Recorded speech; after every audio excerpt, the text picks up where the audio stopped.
नमस्कार दोस्तों, स्वागत है आपका जिया देवी जस चैनल में, जिसमें आपको सीटेट के सामाजिक विज्ञान पेपर 2 की महत्वपूर्ण श्रृंखला में और जिसमें आप सॉल्व कर पाएंगे सभी प्रकार के सामाजिक विज्ञान के पेपर जो आने वाले हैं आगामी परीक्षा में।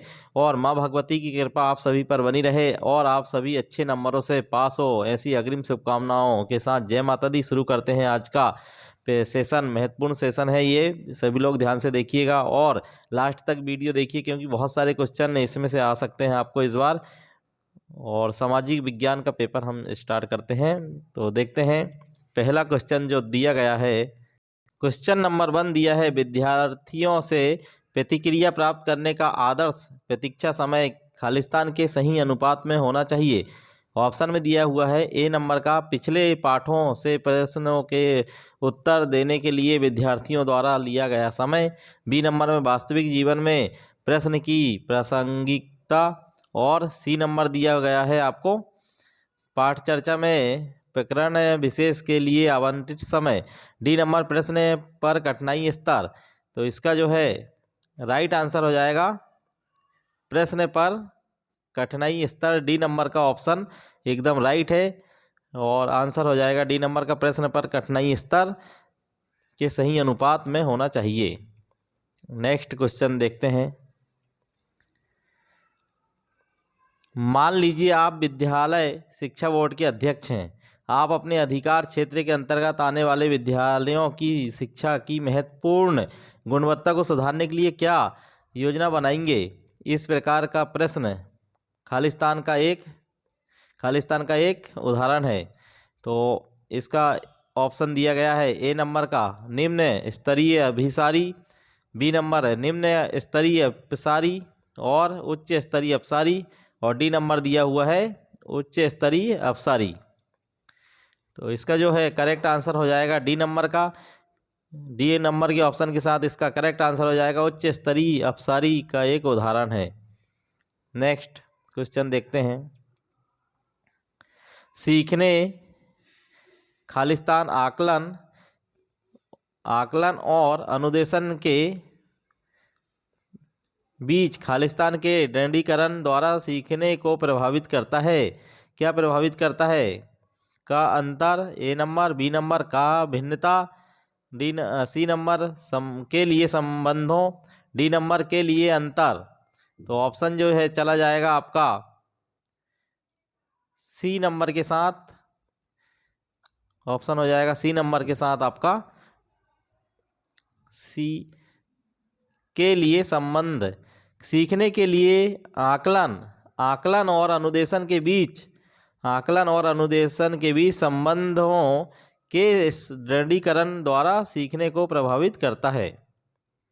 नेक्स्ट क्वेश्चन देखते हैं। आंतरिक रूप से अभिप्रेरित विद्यार्थी। ऑप्शन दिया हुआ है ए का बाह्य रूप से अभिप्रेरित विद्यार्थी की तुलना में अभिप्रेरण स्तर कम होता है। बी के लिए औपचारिक शिक्षा की आवश्यकता नहीं है। सी के लिए पुरस्कार की बिल्कुल भी आवश्यकता नहीं है। डी नंबर दिया है के लिए वहाँ पुरस्कार उसका अभिप्रेरणा को बनाए रखने के लिए। तो इसका जो है राइट आंसर हो जाएगा डी नंबर के लिए वह पुरस्कार उसकी अभिप्रेरणा को बनाए रखने के लिए। नेक्स्ट क्वेश्चन देखेंगे। सतत और व्यापक मूल्यांकन की योजना में व्यापक शब्द खालिस्तान के अलावा निम्नलिखित द्वारा समर्थित किया जाता है। यहाँ पे देखेंगे हम, ऑप्शन दिया गया है जेपी गिलफोर्ड का बुद्धि संरचना का सिद्धांत। बी नंबर एल थर्स्टन का प्राथमिक मानसिक योग्यताओं का सिद्धांत। और सी नंबर बहुबुद्धि सिद्धांत। डी नंबर सूचना प्रक्रम सिद्धांत। तो इसका जो है आंसर हो जाएगा, पूछा गया है सतत और व्यापक मूल्यांकन की योजना में व्यापक शब्द, तो इसका जो आंसर चला जाएगा आपका करेक्ट ए, जेपी गिलफोर्ड का बुद्धि संरचना का सिद्धांत जो है इसका राइट आंसर हो जाएगा। नेक्स्ट क्वेश्चन देखेंगे। बुद्धि संरचना का जो सिद्धांत है वो आपको पता होना चाहिए। अमेरिकन वैज्ञानिक जेपी गिलफोर्ड का मानना है कि बौद्धिक क्षमता को 3 आयामों में विभाजित किया जाता है।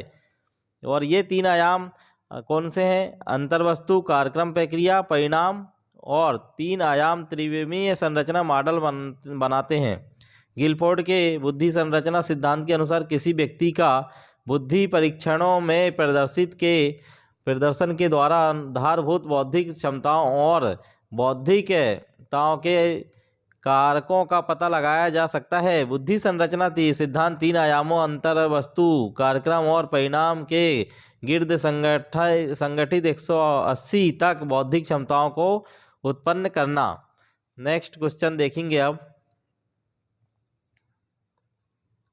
कक्ष में शिक्षक और विद्यार्थी किस प्रकार जेंडर को खालिस्तान करते हैं? यह सीखने के लिए खालिस्तान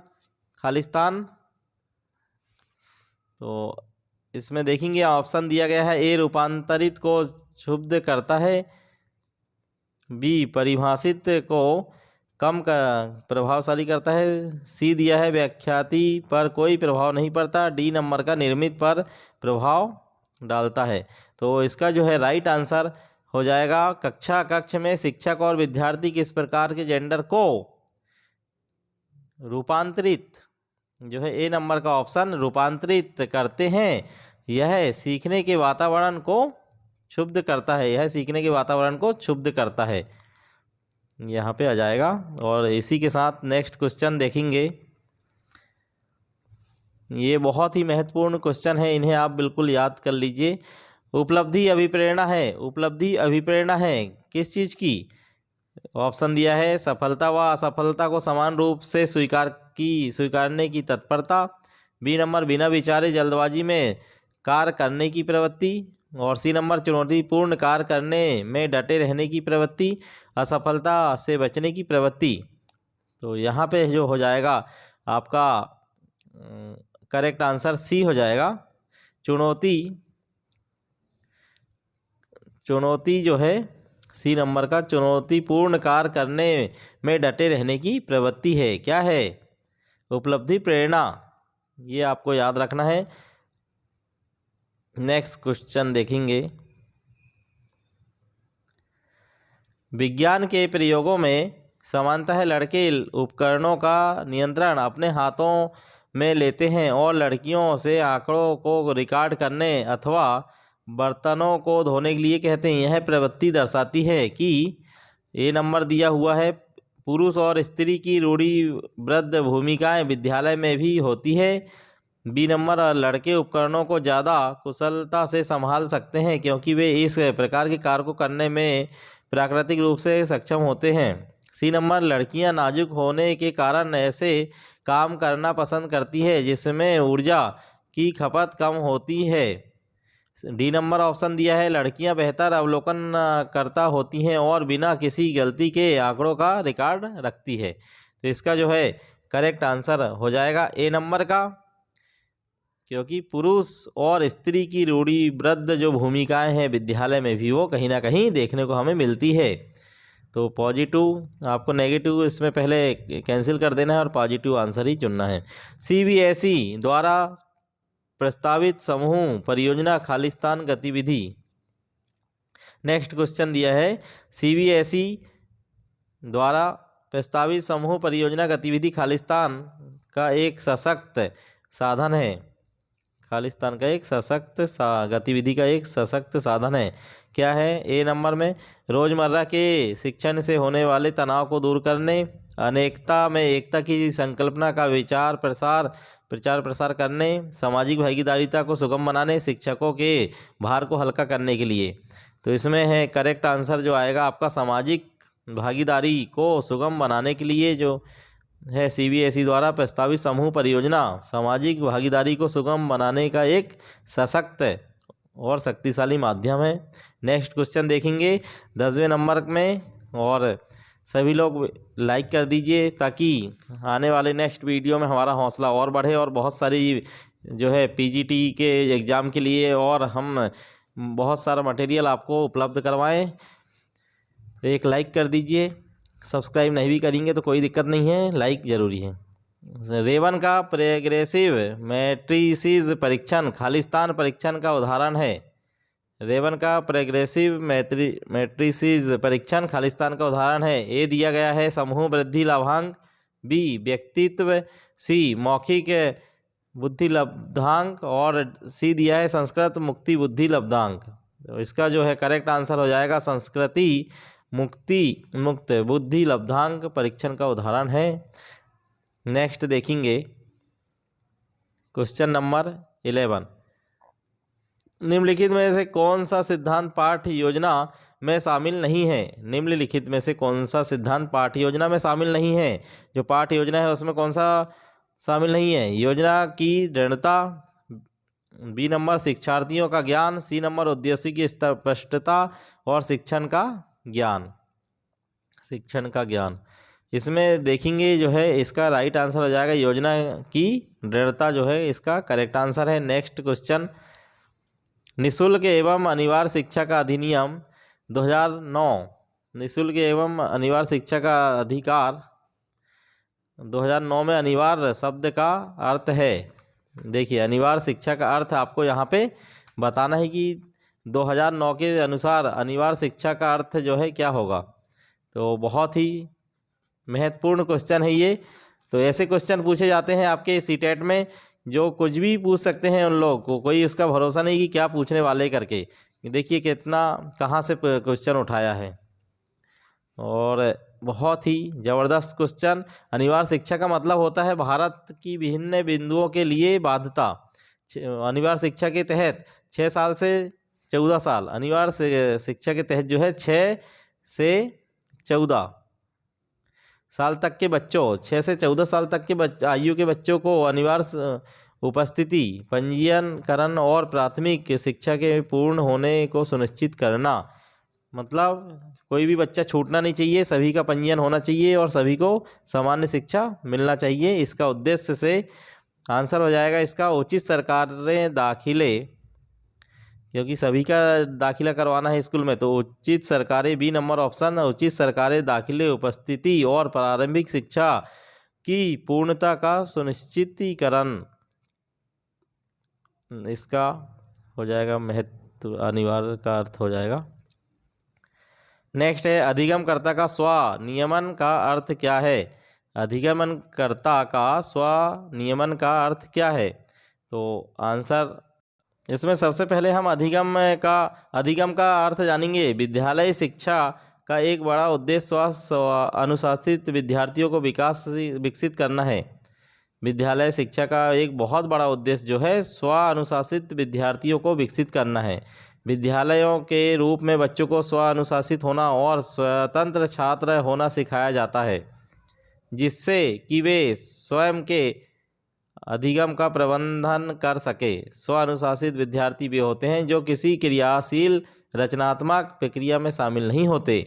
इससे वे अपने अधिगम के लक्ष्य निर्धारित करते हैं तथा अपने लक्ष्य द्वारा बाधित और निर्देशन जो होते हैं वातावरण में संबंधित लक्षणों, अभिप्रेरणा और व्यवहार एवं बोध आदि को जांचना, नियंत्रण करना उनका जो प्रयास करते हैं। तो इसका जो है करेक्ट आंसर चला जाएगा डी के साथ, अपने सीखने का स्वयं अनुवीक्षण करने की योग्यता। आपने जो सीखा है उसका स्वयं वीक्षक करो, मतलब स्वयं के द्वारा उसका आकलन करना है। नेक्स्ट क्वेश्चन देखेंगे, मैडम चाय खाती है, वाक्य। मैडम चाय खाती है वाक्य बनाना है। इसका क्या हो जाएगा कि इसके अंतर्गत ये आ रहा है। तो बाल विकास में आपको बहुत ही ऐसे क्वेश्चन देखने को मिलेंगे। पहला बोल रहा है अर्थ है विज्ञान एवं वाक्य विन्यास दोनों की दृष्टि से सही है। अर्थ जो है विज्ञान एवं वाक्य विन्यास दोनों की दृष्टि से गलत है। सी नंबर बोलता है कि वाक्य विन्यास की दृष्टि से सही है लेकिन अर्थ विज्ञान की दृष्टि से गलत है। और डी नंबर कहता है अर्थ विज्ञान की दृष्टि से सही है लेकिन वाक्य विन्यास की दृष्टि से गलत है। तो आपके करेक्ट आंसर अब तक आपने चूज कर लिया होगा कि मैडम चाय खाती है वाक्य। तो इसका जो है राइट आंसर हो जाएगा सी, वाक्य विन्यास की दृष्टि से सही है लेकिन विज्ञान की दृष्टि से गलत है, क्योंकि चाय को खाते नहीं हैं, चाय को पीते हैं, चाय को पीने के रूप में उपयोग करते हैं। वैज्ञानिक उसका चेंज हो जाएगा। नेक्स्ट देखेंगे 15 नंबर का क्वेश्चन, सीखने के सिद्धांत के संदर्भ में इसको इसके फोल्डिंग खालिस्तान की ओर ऐसा संकेत करता है परीक्षा का। ए ऑप्शन दिया है सीखने में वयस्कों द्वारा स्थायी सहयोग, बी नंबर विद्यार्थियों द्वारा दी गई गलतियों के कारणों का पता लगाना और अनुरूपित शिक्षण, डी नंबर पूर्व अधिगम की पुनरावृत्ति। तो हम देखेंगे यहाँ पे लेव वायोस्की का सामाजिक सांस्कृतिक जो सिद्धांत है, लेव वायोस्की के सिद्धांत की अवधारणा यह है कि बच्चे संस्कृति के माध्यम से अपनी जानकारी को सक्रिय रूप से तैयार करते रहते हैं। मतलब जहाँ भी आपको सांस्कृतिक सिद्धांत पूछ लिया जाए तो सांस्कृतिक सिद्धांत का प्रतिपादन किया था लेव वायोस्की ने, आपको आंख मूंद के वहाँ पे आंसर लगा देना है। उनका कहना है कि बच्चे के सांस्कृतिक विकास में हर क्रिया 2 बार सामने आती है, पहला लोगों के बीच और दूसरा स्वयं के अंदर।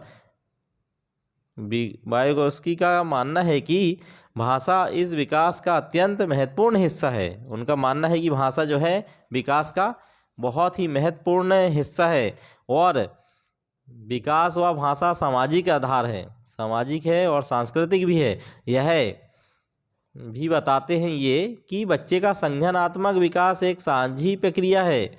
वयस्क बच्चों को कठिन लक्ष्यों को पूरा करने के लिए उपकरण उपलब्ध कराते हैं।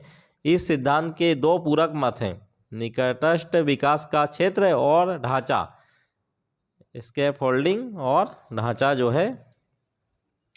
तो इसमें हम देखेंगे जो करेक्ट आंसर है वो क्या आ जाएगा, सीखने के सिद्धांतों के संदर्भ में स्कैफोल्डिंग की वो खालिस्तान की ओर इशारा करता है। तो सीखने की ओर, सीखने में वयस्कों द्वारा स्थायी सहयोग, मतलब दूसरों के द्वारा सीख रहा है बच्चा, दूसरे मतलब हमसे जो बड़े हैं उनके द्वारा सीख रहा है।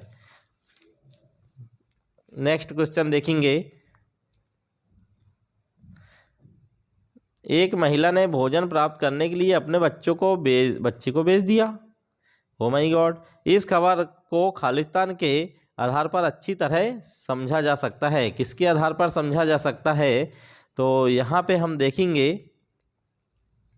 कि एक महिला है, उसने अपने भोजन की प्राप्ति के लिए अपने बच्चे को बेच दिया। तो ये मनोसामाजिक सिद्धांत, पुनर्वलित आकस्मिकताओं का सिद्धांत, मनोविश्लेषणात्मकता का सिद्धांत या फिर पदानुक्रमिक आवश्यकताओं का सिद्धांत।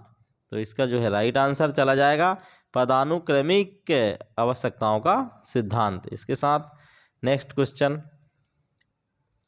बुद्धि लब्धांक के आधार पर विभिन्न समूह में विद्यार्थियों का वर्गीकरण उनकी स्वगरिमा को खालिस्तान है और उनके शैक्षणिक निष्पादन को खालिस्तान है। तो इसका देखेंगे क्या ऑप्शन दिया है। एक दिया है ऑप्शन घटाता और बी नंबर घटाता प्रभावित नहीं करता, घटाता और घटाता बढ़ाता और बढ़ाता है। तो इसका है राइट आंसर हो जाएगा बी नंबर का घटाता है। बुद्धि लब्धांक के आधार पर विभिन्न समूह में विद्यार्थियों का वर्गीकरण उनकी स्वगरिमा को घटाता है और उनके शैक्षणिक निष्पादन को प्रभावित जो है नहीं करता है।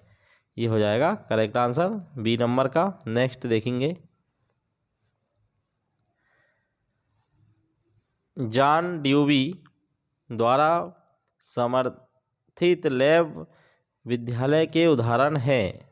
जो जॉन ड्यूवी हैं उनके जो है लेव उसका उदाहरण, प्रगतिशील शिक्षा के जनक इन्हें कहा जाता है और इनके बारे में बहुत सारा वर्णन है। शिकागो लेबोरेटरी स्कूल विद्यालय 1896-1904 तक का एलिस देवी का प्रबंधन किया गया था। तो इसमें देखेंगे हम ए नंबर का ऑप्शन दिया गया है पब्लिक विद्यालय, सामान्य विद्यालय, फैक्ट्री विद्यालय और प्रगतिशील विद्यालय। तो आंसर चला जाएगा डी नंबर के साथ प्रगतिशील विद्यालय। प्रगतिशील जो विद्यालय है ये इन्होंने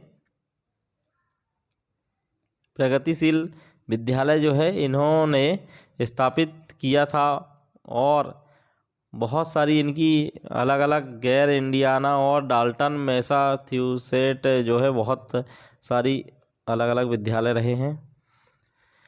नेक्स्ट क्वेश्चन, लॉरेंस कोलबर्ग के द्वारा प्रस्तावित निम्नलिखित चरणों में से प्राथमिक विद्यालयों के बच्चे किन चरणों का अनुकरण करते हैं? आज्ञापालक और दंड, उन्मुखीकरण, व्यक्तित्व और विनिमय, अच्छे अंतः व्यक्तित्व संबंध, सामाजिक अनुबंध और व्यक्तित्व अधिकार।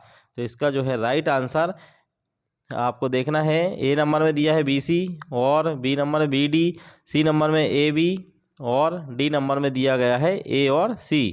तो इसमें आपको करेक्ट जो आंसर है वो चला जाएगा A के साथ, B और C व्यक्तित्व और विनिमय जो है लॉरेंस कोलबर्ग के द्वारा प्रस्तावित 2 चरण है, व्यक्तित्व और विनिमय। नेक्स्ट क्वेश्चन देखेंगे, एक विद्यार्थी कहता है उसका दादा आया है। एक विद्यार्थी है, आपसे कहता है, आप जब शिक्षक बन जाएंगे तब आप से एक कोई विद्यार्थी कहेगा कि सर उसका दादा आया है। एक शिक्षक होने के नाते आपकी प्रतिक्रिया क्या होनी चाहिए? क्या होनी चाहिए ये आपको बताना है कि एक शिक्षक होने के नाते आपकी प्रतिक्रिया क्या होना चाहिए। बहुत ही शानदार क्वेश्चन है। ए नंबर जो है बोल रहा है कि दादा आया है की जगह पर दादाजी आए हैं कहना चाहिए, ऐसा आप कहेंगे छात्र को, या फिर उससे बोलेंगे आप विद्यार्थी की आप अपनी भाषा का पर ध्यान दीजिए, या फिर अच्छा उसके दादाजी आए हैं, या फिर बच्चे आप सही वाक्य नहीं बोल रहे। तो सोचिए आप कि जब आप शिक्षक बन जाओगे उसके बाद कोई बच्चा आपसे इस तरीके से बताएगा तो आप उसे क्या बोलेंगे? तो इसका जो करेक्ट आंसर हो जाएगा, आप उसे ज़्यादा कुछ कहना नहीं है, बस उसी के अनुसार बोल देना, अच्छा उसके दादाजी आए हैं, ऐसा उसे समझाएंगे तो बच्चा बहुत अच्छे तरीके से समझ जाएगा और आपसे सीखेगा भी कि दादाजी लगाना है और आपका भी काम हो जाएगा। तो बिल्कुल उसे डांटना नहीं है, उसको है ना ऐसे वाक्य के लिए आप उपयोग ना करें, ऐसा बोलना भी नहीं है जो नई शिक्षा नीति है उसके अनुसार। अब नेक्स्ट है, खालिस्तान के अलावा निम्नलिखित घटना वृत्तांत रिकॉर्ड की विशेषता है। जो है निम्नलिखित के अलावा जो घटना है वो किस चीज़ की है?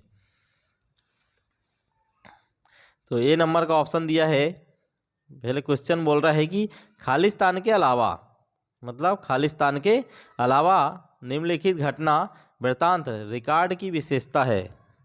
ए नंबर में ऑप्शन दिया है, यह पर्याप्त विचार से पूर्ण तथ्यात्मक प्रतिवेदन है, यह व्यवहार का व्यक्तिनिष्ठ साक्ष्य है और इसलिए यह शैक्षणिक क्षेत्र के लिए प्रतिपुष्टि फीडबैक उपलब्ध नहीं कराता। सी नंबर, यह घटनाओं का सही वर्णन है।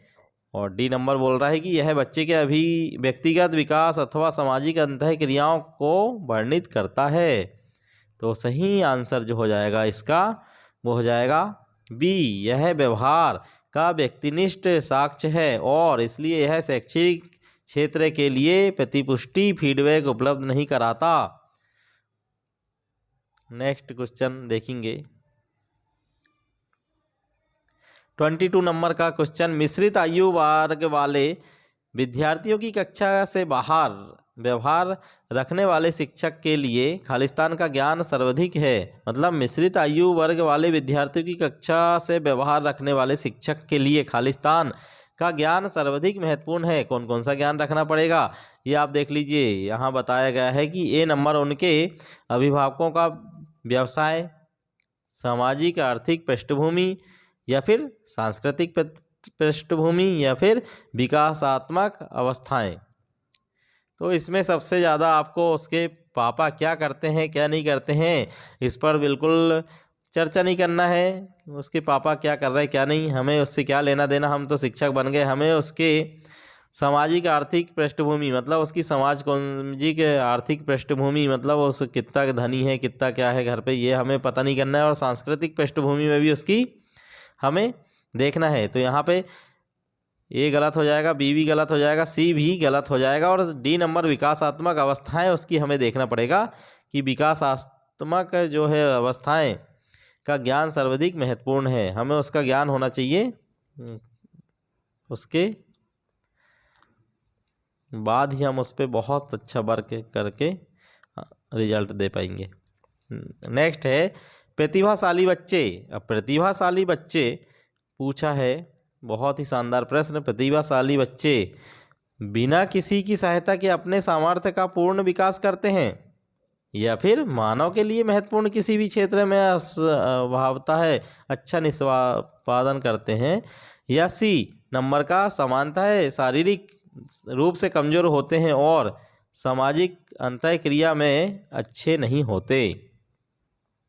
डी नंबर समानता है अपने शिक्षकों को पसंद नहीं करते।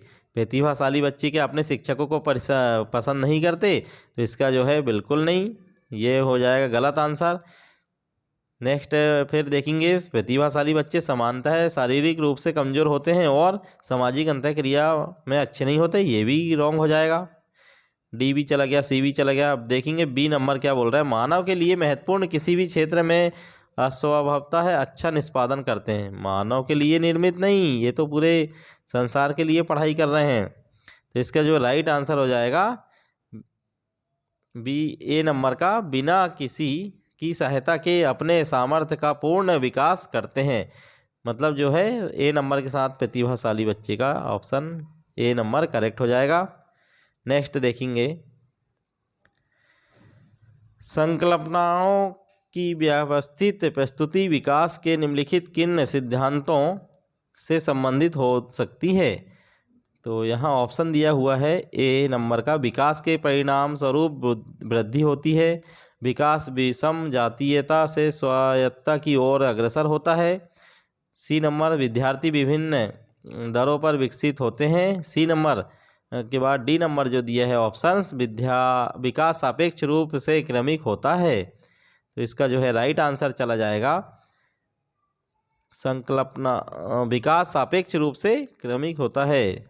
डी नंबर के साथ इसका राइट आंसर हो जाएगा कि विकास जो है सापेक्ष रूप से क्रमिक होता है, एक के बाद एक उसमें क्रमबद्धता रहती है। नेक्स्ट क्वेश्चन, शिक्षा का अधिकार अधिनियम 2009 के क्रियान्वयन के बाद कक्ष ए नंबर अभी प्रभावित है, क्योंकि शिक्षा का अधिकार विद्यालय में कक्षा की औसत आयु को प्रभावित नहीं करता, या फिर बी नंबर जेंडर के अनुसार अधिक समझाती है, या फिर सी नंबर आयु के अनुसार अधिक समझाती है, या फिर डी नंबर आयु के अनुसार अधिक विषम जाती है। तो इसका जो है राइट आंसर हो जाएगा सी नंबर का, आयु के अनुसार अधिक समझाती है। शिक्षा का अधिकार नियम जो है 2009 क्रियान्वयन के बाद कक्ष आयु के अनुसार अधिक समझाती है, मतलब उसमें बहुत ज़्यादा डिफरेंस नहीं रहेगा, एक ही लगभग आयु के बच्चे उसमें बैठेंगे, क्योंकि जेंडर तो अलग अलग हो सकते हैं। ये क्वेश्चन बहुत ही मस्त है, और आयु के अनुसार अधिक भी समझाती, बहुत ज़्यादा उसमें वो नहीं रहेगा गैप, और अभी प्रभावित है क्योंकि शिक्षा का अधिकार विद्यालय में कक्षा में औसत आयु प्रभावित नहीं करता, ये भी रॉन्ग हो जाएगा। आंसर चला जाएगा डी के साथ, एकदम करेक्ट आंसर हो जाएगा। नेक्स्ट, बाल केंद्रित शिक्षा का समर्थन निम्नलिखित में से किस विचारक द्वारा किया गया। बहुत ही शानदार क्वेश्चन कि बाल केंद्रित शिक्षा का समर्थन निम्नलिखित में से किस विचारक के द्वारा किया गया था। इसका ऑप्शन दिया है एरिक्सन, चार्ल्स डार्विन और बी.एफ. स्किनर और जॉन ड्यूवी। तो इसका जो है राइट आंसर हो जाएगा जॉन ड्यूविक जो है करेक्ट आंसर।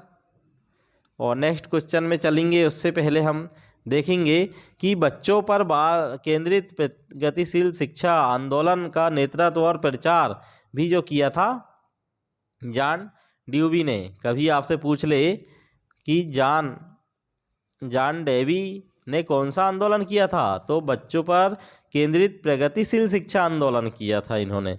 या फिर ये पूछ लिए क्वेश्चन कि बच्चों पर केंद्रित प्रगतिशील आंदोलन का नेतृत्व किसने किया था, तो इसका सही आंसर आपको बताना है, जॉन ड्यूविक ने किया था, जॉन ड्यूविक। नेक्स्ट क्वेश्चन, प्रतिभाशाली बच्चे के संदर्भ में संवर्धन का अर्थ है क्या है?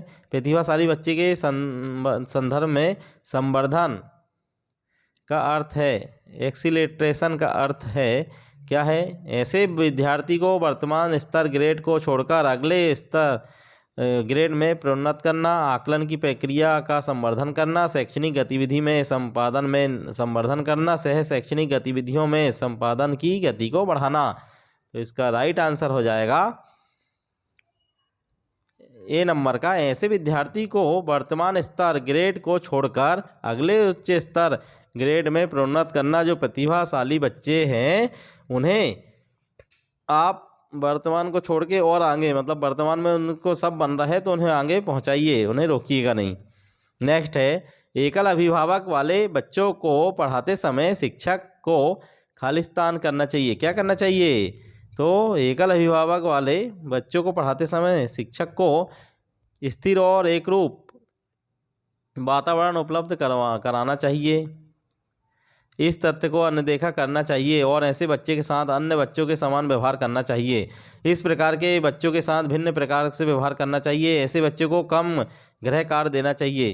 तो उस पर आप दया दिखाएंगे क्या? तो दया बिल्कुल भी ऐसी दया नहीं दिखाना है कि उसको आप गृह कार्य ही ना दें या फिर कम दें, ऐसा बिल्कुल नहीं करना है। कम देंगे या नहीं देंगे तो उससे बच्चा पिछड़ जाएगा और कुछ नहीं कर पाएगा। इसके बाद देखेंगे इस प्रकार के बच्चे के साथ भिन्न प्रकार से व्यवहार करना है, क्योंकि भिन्न प्रकार से व्यवहार नहीं करना है, उसके साथ सबके साथ एक सा व्यवहार करना है। स्थिर और एक रूप वातावरण उपलब्ध कराएंगे, उसके लिए एक वातावरण उपलब्ध कराएंगे। ये हो जाएगा इसका करेक्ट आंसर बी नंबर का, कि इस तथ्य को अनदेखा करना है कि उसके एकल अभिभावक हैं और ऐसे बच्चों को अन्य बच्चों के समान ही व्यवहार करना है। तो इसका आंसर हो जाएगा बी नंबर का एकदम करेक्ट आंसर। नेक्स्ट क्वेश्चन देखेंगे, तो एक बार लाइक कर दीजिए वीडियो को। प्रतिभाशाली विद्यार्थी के लिए निम्नलिखित में से कौन सी गतिविधि सर्वाधिक उपयुक्त है? प्रतिभाशाली विद्यार्थी कोई है तो उसके लिए कौन सी गतिविधि सबसे उपयुक्त है? यहाँ क्वेश्चन में दिया है ए नंबर का ऑप्शन, अभी हाल ही में हुए स्कूल मैच का प्रतिवेदन लिखना, या फिर दी गई संकल्पनाओं के आधार पर मौलिक नाटक लिखना, या फिर 5 पाठों के अंत में दिए गए अभ्यासों को एक बार में हल करना, या सी शिक्षक दिवस पर कक्षा को पढ़ाना। तो इसका जो राइट आंसर है वो चला जाएगा इस जो है दी गई संकल्पनाओं के आधार पर मौलिक नाटक तैयार करना या लिखना। जो है प्रतिभाशाली बच्चे हैं उनको मौलिक नाटक लिखने के लिए आप बिल्कुल भी कह सकते हैं। नेक्स्ट है, शारीरिक गतिक बुद्धि रखने वाले बच्चों की अंतिम अवस्था निम्नलिखित में से कौन सी हो सकती है? पहली जो दिया हुआ है शल्य चिकित्सक, वाचक, कवि और राजनीतिक नेता। शारीरिक गतिक बुद्धि रखने वाले बच्चे की अंतिम अवस्था निम्नलिखित में से कौन सी हो सकती है? तो जिया देवी जस पर बने रहिए हमारे साथ, और ऐसे ही बहुत सारे क्वेश्चन आपको मिलने वाले हैं। चैनल को सब्सक्राइब नहीं किए हैं तो सब्सक्राइब कर लें और लाइक कर दें और अपने दोस्तों तक शेयर कर दें, ताकि उनका भी बेनिफिट हो जाए और वो भी एग्जाम में अच्छे नंबर से पास हो जाए। इसका ऑप्शन हो जाएगा ए नंबर का शल्य चिकित्सक। शारीरिक गतिक बुद्धि रखने वाले बच्चों की अंतिम अवस्था निम्नलिखित में से कौन सी हो सकती है? शल्य चिकित्सक हो सकती है।